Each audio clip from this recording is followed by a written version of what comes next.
கிட்டு ஒரு தனிமனித வரலாறு நினைவேந்தல் நிகழ்வு. பாராளுமன்ற உறுப்பினர் கருணைநாதன் இளங்குமரனை எதிர்வரும் 20ஆம் தேதி நீதிமன்றில் ஆஜராகுமாறு அழைப்பு. சிறைச்சாலையிலிருந்து மட்டக்களப்பு போதனா வைத்தியசாலைக்கு சிகிச்சைக்கு கொண்டு சென்ற இளைஞர் ரெனோஷனின் மரணம் தொடர்பில் நீதிமன்றில் சந்தேகம். போதைப்பொருள் வர்த்தகர்களோடு இணைந்த ஒரு சில போலீசார் அனுரவின் விமர்சனம். நாட்டை விட்டு வெளியேறும் யூலிசங் பாச்சோறு உண்டு கொண்டாடிய கமெண்டில. நயினாதீவு நாகபூஷணி அம்மன் ஆலயத்தின் வழிபாடுகளில் ஈடுபட்ட அனுர. தமிழீழ ஆதரவாளர்களால் ஆக்கிரமிக்கப்படும் பௌத்த அடையாளங்கள் கலகமதேரரின் சர்ச்சைக்குரிய குற்றச்சாட்டு. யாழில் ஜனாதிபதியின் நிகழ்வுக்கு பேருந்தில் அழைத்து வரப்பட்ட மக்கள்.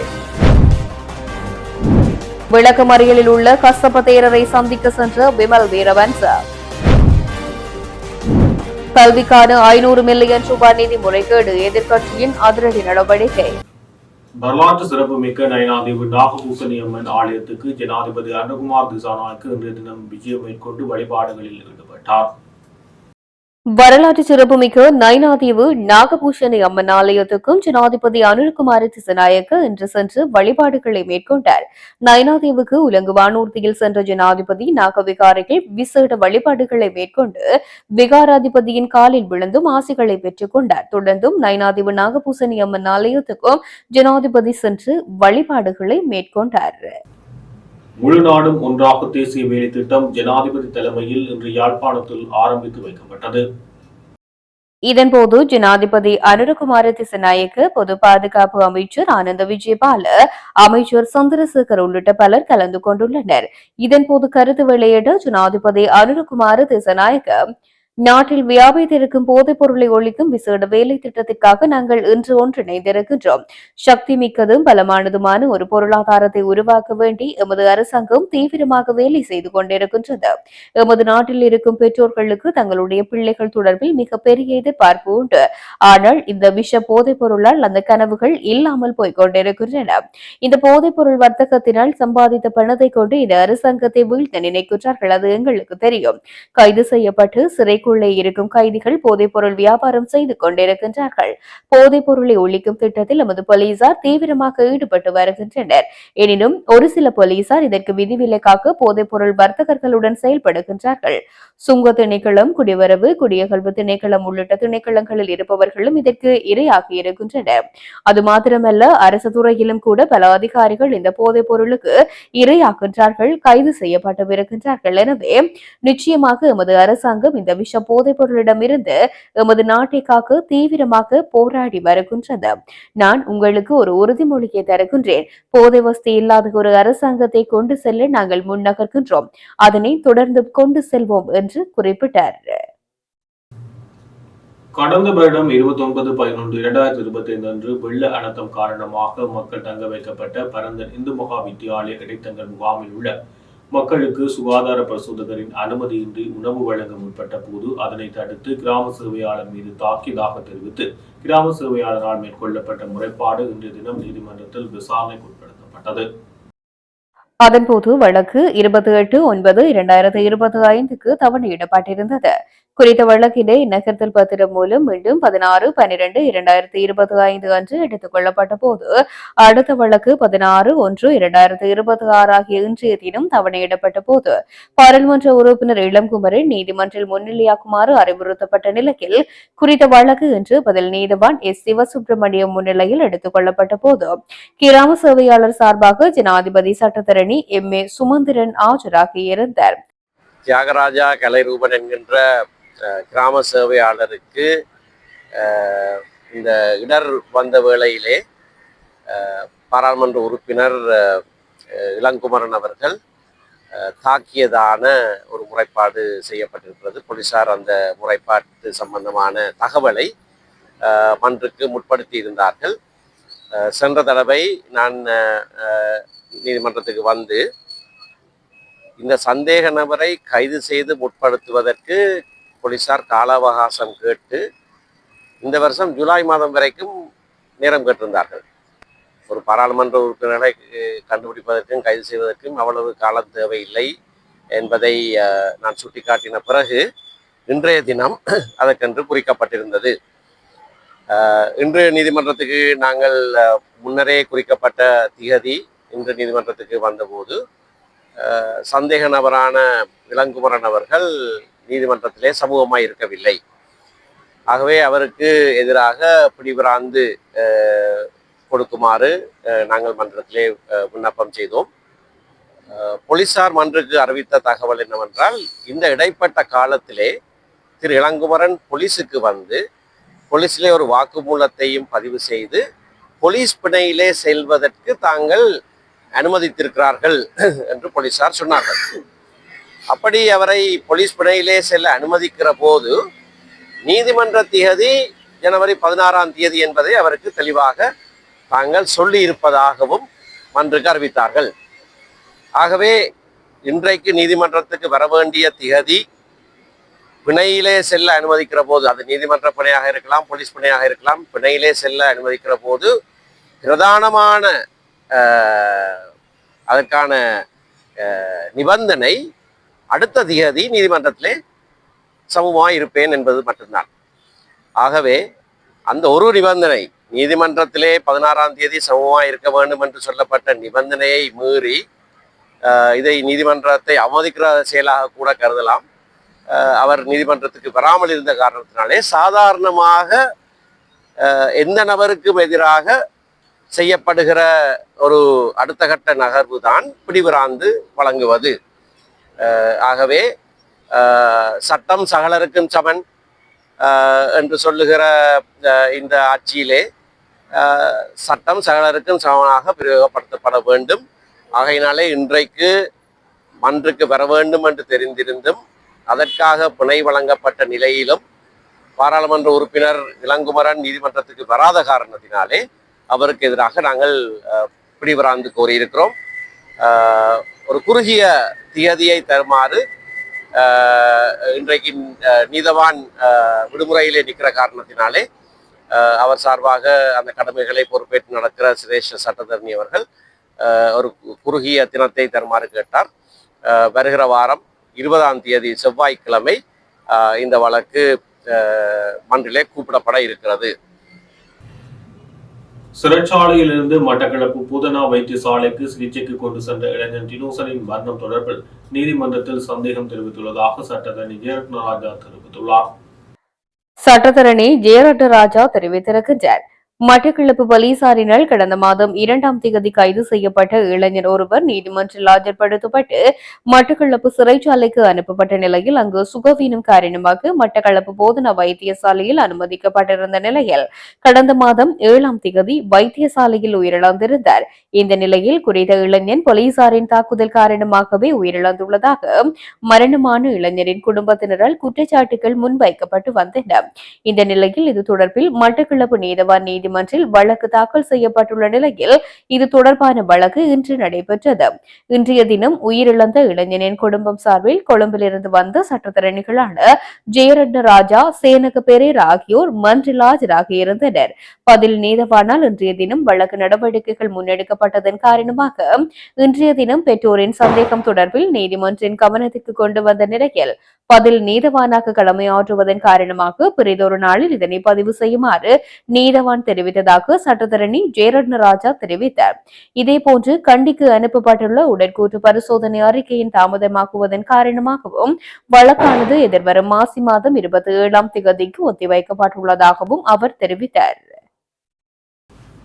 தனது பதவி காலத்தை நிறைவு செய்து அமெரிக்கா செல்ல தயாராகி வரும் இலங்கைக்கான அமெரிக்க தூதுவர் ஜூலி சங்கின் வெளியேற்றத்தை உதய கமன்பில பகிரங்கமாக கொண்டாடினார். முன்னாள் அமைச்சர் உதய கம்மன்பில யூலிசங்கின் வெளியேற்றத்தை பால்சோறு உண்டு வெளிப்படையாக கொண்டாடியுள்ளார்.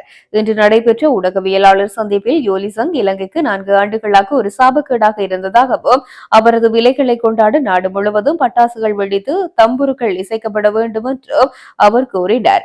இதற்கிடையில் இலங்கை தூதர் யோலிசங் இன்று எதிர்க்கட்சித் தலைவர் சஜித் பிரேமதாசவை சந்தித்துள்ளார். இந்த சந்திப்பின் போது பல விடயங்கள் குறித்து விவாதிக்கப்பட்டதாக தெரிவிக்கப்படுகின்றது. மேலும் இலங்கைக்கு யோலிசங் அளித்த ஆதரவுக்கு எதிர்க்கட்சித் தலைவர் நன்றி தெரிவித்துள்ளதுடன் தனது சேவை காலத்தில் தூதராற்றிய பணிகளை ஒருபோதும் மறக்க முடியாது என்றும் சஜித் பிரேமதாச கூறினார். வெளிநாட்டில் இருந்து மறைந்திருக்கும் 95 ஒழுங்கமைக்கப்பட்ட குற்றவாளிகளுக்கு எதிராக சிவப்பு அறிவிப்புகள் பிறப்பிக்கப்பட்டுள்ளதாக போலீஸ் ஊடக பேச்சாளரும் உதவி போலீஸ் அத்தியட்சருமான எஃப் பூட்லர் தெரிவித்துள்ளார். இன்று நடைபெற்ற ஊடகவியலாளர் சந்திப்பில் உரையாற்றிய போது இதனை தெரிவித்துள்ளார். மேலும் தெரிவிக்கையில் 2024ஆம் ஆண்டில் சிவப்பு அறிவிப்புகள் மூலம் 10 சந்தேக நபர்கள் நாட்டிற்கு அழைத்து வரப்பட்டதாகவும் 2025ஆம் ஆண்டில் சிவப்பு அறிவிப்புகள் மூலம் 11 சந்தேக நபர்கள் நாட்டிற்கு அழைத்து வரப்பட்டதாகவும் கூறியுள்ளார். 2 ஆண்டுகளில் நாடு கடத்தல் சட்டத்தின் மூலம் 21 சந்தேக நபர்கள் நாட்டிற்கு அழைத்து வரப்பட்டதாகவும் சுட்டிக்காட்டினார். மேலும் நாட்டிற்கு வெளியே இருக்கும் வெளிநாடுகளில் இருந்து மறைந்து இணைய குற்றங்களை நடத்தும் பல குற்றவாளிகளை நாங்கள் ஏற்கனவே அடையாளம் கண்டுள்ளோம். நாங்கள் ஏற்கனவே 95 சிவப்பு அறிவிப்புகளை வெளியிட்டுள்ளோம். இதன் விளைவாக இன்று 3 சந்தேக நபர்களையும் இலங்கைக்கு அழைத்து வர முடிந்தது. குறிப்பாக ஐக்கிய அரபு எமிரேட்ஸ் அரசு மற்றும் அபுதாபி சர்வதேச போலீஸ், துபாய் போலீஸ் மற்றும் தூதரகங்களின் ஆதரவுடன் இந்த சந்தேக நபர்களையும் அழைத்து வர முடிந்தது. இந்த 2 சந்தேக நபர்களில் ஒருவர் கந்தானை போலீஸ் பகுதியில் வசிக்கின்றார். ஜூலை 2025இல் கந்தானை பகுதியில் ஒரு காரில் நடந்த துப்பாக்கி சூடு சம்பவத்தில் அவர் முக்கிய சந்தேக நபராக அடையாளம் காணப்பட்டுள்ளார். கடுமையான கொலை, உடைமைகள் வைத்திருந்தல் ஆகியவற்றில் ஈடுபட்ட ஒருவர் என நாங்கள் அவரை அடையாளம் கண்டுள்ளோம். ஆயுதங்கள், ஆயுத பயன்பாடு மற்றும் கடுமையான ஒழுங்கமைக்கப்பட்ட குற்றங்களில் ஈடுபட்டுள்ளார். அவர் இன்று கழனி குற்றப்பிரிவிடம் ஒப்படைக்கப்பட உள்ளார். மேலும் விசாரணைகள் நடந்து வருகின்றன. 2வது சந்தேக நபராக அவர் தெற்கு மாகாணத்தை பிரதிநிதித்துவப்படுத்தும் எல்பிட்டிய போலீஸ் பகுதியை சேர்ந்தவர் என்று அடையாளம் காணப்பட்டுள்ளார். அவர் பாதாள உலகம், ஒழுங்கமைக்கப்பட்ட குற்றங்கள், கடுமையான கொலை மற்றும் ஆயுதங்களை வைத்திருத்தல் மற்றும் தெற்கு மாகாணத்தில் கடுமையான குற்றங்களில் ஈடுபட்ட ஒருவர் என்று அடையாளம் காணப்பட்டுள்ளார். எல்பிட்டிய நீதிமன்றம் பிறப்பித்த பிடியாணை உத்தரவு மற்றும் இலங்கை போலீசாரால் பிறப்பிக்கப்பட்ட சிவப்பு அறிவிப்பிற்கமைய அவர் இந்த நாட்டிற்கு அழைத்து வரப்பட்டார். எல்பிட்டிய மூத்த போலீஸ் கண்காணிப்பாளரின் மேற்பார்வையின் கீழ் அவர் விசாரிக்கப்படுகின்றார். கல்கிசை போலீஸ் பகுதியைச் சேர்ந்த ஒரு சந்தேக நபரையும் நாங்கள் கைது செய்துள்ளோம். 2014ஆம் ஆண்டில் பொது நிதியை தவறாக பயன்படுத்திய மோசடி தொடர்பான பல வழக்குகளில் அவர் தேடப்பட்டு வந்துள்ளார். மேலும் அவருக்கு எதிராக பிறப்பிக்கப்பட்ட பிடியாணை உத்தரவின்படி கொழும்பு உயர் நீதிமன்றத்தால் பிறப்பிக்கப்பட்ட சிவப்பு அறிவிப்பின் பேரில் இலங்கைக்கு அழைத்து வரப்பட்டார். இதற்கமைய அவர்களை மேலதிக விசாரணைகளுக்காக குற்றப்புலனாய்வு துறையிடம் ஒப்படைத்த பிறகு அவர்களுக்கு எதிராக சட்ட நடவடிக்கை எடுக்கப்படும் என்றும் தெரிவித்துள்ளார். பதவிக்காலம் முடிந்து இலங்கையிலிருந்து வெளியேறும் அமெரிக்க தூதுவர் ஜூலிசங் தன்னுடைய அனுபவம் தொடர்பில் இன்று தினம் காணொலி ஒன்றை வெளியிட்டுள்ளார். குறித்த காணொலியில் அவர் மேலும் தெரிவித்திருப்பதாவது: இலங்கைக்கும் இலங்கை மக்களுக்கும் நன்றி. மேலும் கடந்த 4 ஆண்டுகளாக இலங்கைக்கான அமெரிக்க தூதராக பணியாற்றியது ஒரு பாக்கியம். நான் புறப்பட தயாராகும் வேளையில் நான் இங்கே இருந்த காலத்தில் அமெரிக்க இலங்கை உறவை பின்தொடர்ந்து முன்னேற்றுவதில் ஈடுபட்ட அனைவருக்கும் நான் நன்றியுள்ளவளாக இருக்கின்றேன் என்றும் குறிப்பிட்டார். தனி தமிழீழ கோட்பாட்டுவாதிகள் மற்றும் தீவிரவாதிகளால் வடக்கு கிழக்கில் உள்ள பௌத்த அடையாளங்கள் ஆக்கிரமிக்கப்பட்டு வருவதாகவும் அவற்றை மீள பெற்றுக் கொள்ள முடியாத நிலை ஏற்படலாம் என கலகம குசல தர்ம தேரர் குற்றம் சாட்டியுள்ளார். இணையதளம் ஒன்றிற்கு வழங்கிய பிரத்யேக செவ்வியிலேயே இவ்வாறு தெரிவித்துள்ளார். தொடர்ந்துரையாற்றிய அவர் இது தொடர்பில் மகாநாயக தேரர்கள் அவதானம் செலுத்தி, அதாவது கல்வி மறுசீரமைப்புக்கு முக்கியத்துவம் வழங்கியது போல தலையிட வேண்டும். அவ்வாறு நடக்கவில்லை என்றால் வடக்கு கிழக்கில் பல இடங்களை நாம் இழக்க நேரிடலாம். எதிர்காலத்தில் யாழ்ப்பாணம் மற்றும் திருகோணமலைக்கு செல்ல முடியாத சூழலும் உருவாகலாம். கந்தரோடை விகாரையை சர்வமத மத்தியஸ்தானமாக மாற்ற நடவடிக்கை எடுக்கப்பட்டுள்ளது. அதற்கு தொல்லியல் திணைக்களமும் உதவி செய்து வருகின்றது. தேரர்கள் வசிக்கும் பகுதியும் புராதன விகாரைகள் காணப்படும் பகுதிகளை பிரிப்பதற்கான மதில் கட்டுவதற்கான வேலைகள் நடைபெறுகின்றன. நாங்கள் அங்கு சென்று இது தொடர்பில் மக்களையும் அதிகாரிகளையும் தெளிவுபடுத்துவதற்காக காணொலி ஒன்றையும் வெளியிட்டிருந்தோம். ஆனால் யாரும் அது தொடர்பில் பேசவில்லை. இப்போது எல்லாம் நடந்துவிட்டது. கந்தருடி விகாரையில் இன்றும் ஒரு தேரருக்கு இருக்க முடியாத சூழல் காணப்படுகின்றது. பௌத்தர்கள் என்ற வகையில் நம்பிக்கை தலைகுனிய வேண்டியுள்ளது. இது அரசாங்கத்தின் கட்டுப்பாட்டை மீறிய செயற்பாடுகளா என்றும் குறிப்பிட்டுள்ளார். ஜனாதிபதி அனுரகுமார திசாநாயக்க தலைமையில் யாழ்ப்பாணத்தில் நடைபெற்ற நிகழ்வுகளுக்கு மக்கள் பேருந்துகளில் அழைத்து வரப்பட்டதாக விமர்சனங்கள் முன்வைக்கப்பட்டுள்ளது. யாழ்ப்பாணம் வேலணையில் நேற்று இடம்பெற்ற பொங்கல் நிகழ்வில் ஜனாதிபதி கலந்து கொண்டிருந்தார். அதன்படி குறித்த நிகழ்வுக்கு வெளி மாவட்டங்களில் இருந்து மக்கள் இலங்கை போக்குவரத்து சபைக்கு சொந்தமான பேருந்துகளில் அழைத்து வரப்பட்டதாக தற்போது விமர்சனங்கள் முன்வைக்கப்பட்டு வருகின்றன. இது குறித்த காணொளியும் சமூக வலைதளங்களில் பகிரப்பட்டு வருகின்றது. தமது ஆட்சிக்கு யாழ் மக்கள் தந்த நம்பிக்கையை மறக்க மாட்டேன் எனவும் அந்த நம்பிக்கையை சிதறடிக்க மாட்டோம் என்றும் பொங்கல் நாளில் கூறுவதாகவும் ஜனாதிபதி அனுரகுமார திசநாயக்க தெரிவித்திருந்தார்.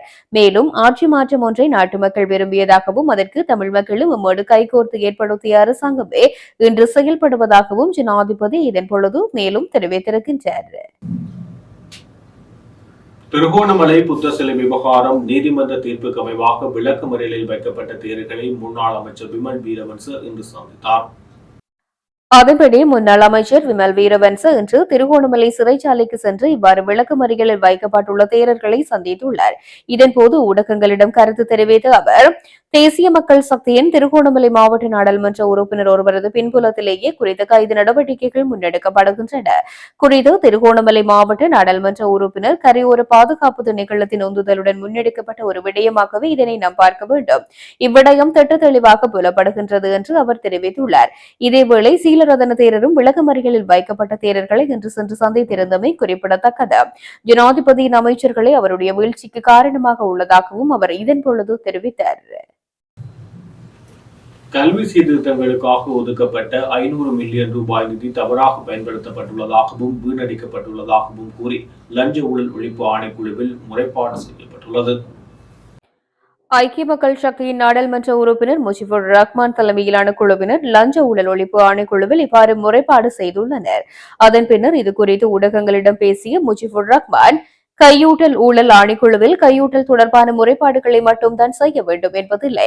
நிதி முறைகேடு மற்றும் நிதி வீணடிப்பு தொடர்பாகவும் முறைப்பாடு அளிக்க முடியும். அதன் அடிப்படையிலேயே 500 மில்லியன் ரூபாய் நிதி வீணடிக்கப்பட்டது குறித்து முறைப்பாடு செய்துள்ளோம். கல்வி அமைச்சிற்கு பொறுப்பான அமைச்சர் என்ற ரீதியில் இந்த நிதி வீணடிப்புக்கு பிரதமர் ஹரணி அமரசூரியவை பொறுப்பேற்க வேண்டும். கல்வி சீர்திருத்தங்களை அறிமுகப்படுத்துவதில் அரசாங்கம் நியாயமான நடைமுறையை பின்பற்றவில்லை. கல்வி சீர்திருத்தங்களை அறிமுகப்படுத்தும் போது ஒரு வெள்ளை அறிக்கை சமர்ப்பிக்கப்பட்டு அது குறித்து சம்பந்தப்பட்ட அனைத்து தரப்பினருடனும் விரிவான கலந்துரையாடல் நடத்தப்பட்டிருக்க வேண்டும் என்றும் அவர் மேலும் தெரிவித்தார்.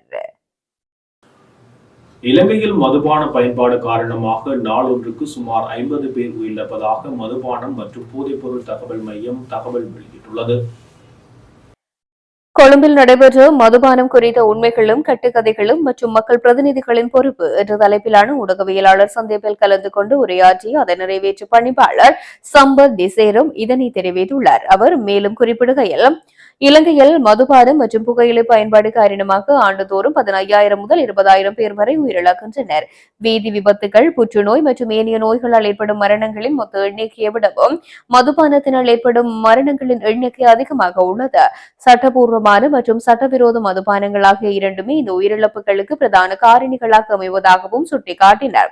அதேவேளை மதுபான கட்டுப்பாடு நடவடிக்கைகளுக்கு பெரும் சவாலாக இருப்பது அரசியல்வாதிகளுக்கு மதுபான நிறுவனங்களுக்கும் இடையிலான நெருங்கிய தொடர்பு என்று புகையிலை மற்றும் மதுபானங்கள் மீதான தேசிய அதிகார சபையின் தலைவர் வைத்தியர் ஆனந்த் ரத்நாயக்க தெரிவித்தார். நாடாளுமன்ற உறுப்பினர்கள் மற்றும் மக்கள் பிரதிநிதிகள் பலருக்கு மதுபான உற்பத்தி நிலையங்கள் அல்லது விற்பனை நிலையங்களின் உரிமம் இருப்பதையும் அவர் சுட்டிக்காட்டினார். அரசியல் பலத்தை தக்க வைக்க மதுபான நிறுவனங்களின் நிதி பயன்படுத்தப்படுவதாகவும் நிறுவனங்களின் ஆதிக்கத்தை நிலைநாட்ட அரசியல்வாதிகள் பயன்படுத்துவதாகவும் அவர் குற்றம் சாட்டினார். மேலும் இலங்கையில் சட்டவிரோத மதுபான பயன்பாடு 30% அல்லது 37% அதிகரித்துள்ளதாகவும் சுகாதார நிறுவனம் தெரிவித்ததாக கூறப்படும் செய்திகள் முற்றிலும் அடிப்படையற்றவை. அவ்வாறான அறிக்கையை அந்த நிறுவனம் வெளியிடவில்லை என்றும் இந்த சந்திப்பின் பொழுது தெளிவுபடுத்தப்பட்டது. இதுடன் ஜெஃப்னா கேலரியின் இரவு நேர பிரதான செய்திகள் நிறைவு பெறுகிறது. மேலும் செய்திகளை அறிந்து கொள்ள நமது இணையதள பக்கமான www.jeffnagallery.lk என்ற இணையதளத்துடன் இணைந்திருங்கள்.